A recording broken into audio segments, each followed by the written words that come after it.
Well, hello there. How are you doing? So, your view on the world, it tells a lot about you.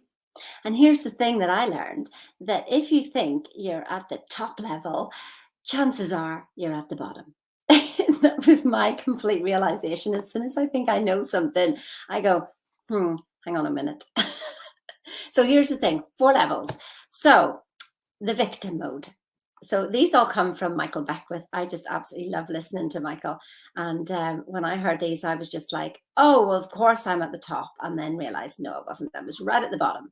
So the first level, victim. Now, I wouldn't have regarded myself as a victim. Nope. Anybody else out there? Don't see yourself as a victim? Okay, well, is life happening to you? I mean, anything, any event, is it happening to you? And I mean anything. Did the dog get in your way? That bloody dog. Oh, did that happen to you? The world events. Did that happen to you? I don't know. That guy pulled in his car and it happened to me. It's not my fault. You see, when we think that life happens to us, then we tend to react, and our reactions show us where we are. We'll go into that in another time, but it's a really key thing to notice. And not only that, you think, okay, well, it's not the outside world. But then what I realized what I was doing was I was being a victim to myself. I didn't need anybody else to beat me up. I didn't need anybody else to criticize me. I did it all myself. I was literally my own narcissist. Yep. Victim to myself, victim to my moods. Oh, my emotions happened to me.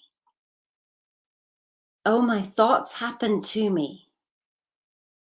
That's victim mode. And when your life is in victim mode, then it's just a constant circle of the same things, different people, different events, different circumstances, but it just keeps coming back around the same feeling. There is good news because the next step is the manifesting mode, the view. And that's when life happens by me. I did that. I did that. I did that. I made that happen. That's all me.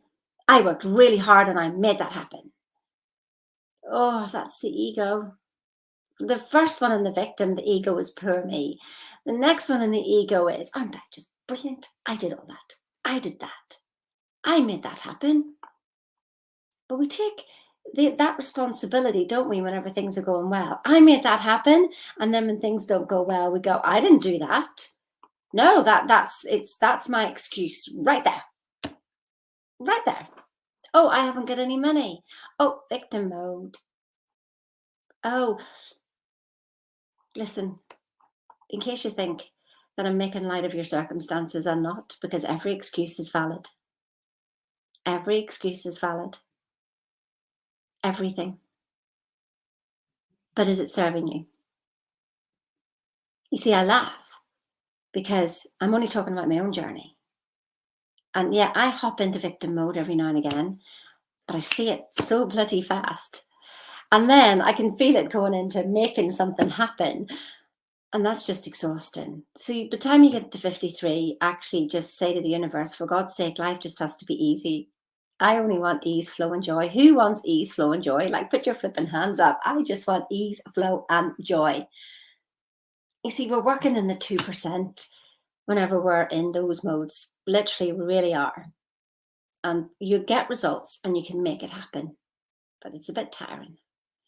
So here's the next two views. The next one is life happens for me. So we've had to me, by me, we're now in for me. Can you look at everything and think, this is for me? No matter what, good or bad, this is for me. See, think of the man who, fell down the stairs and hurt himself and he ends up in hospital. And I go, oh my goodness, that's terrible luck. Maybe.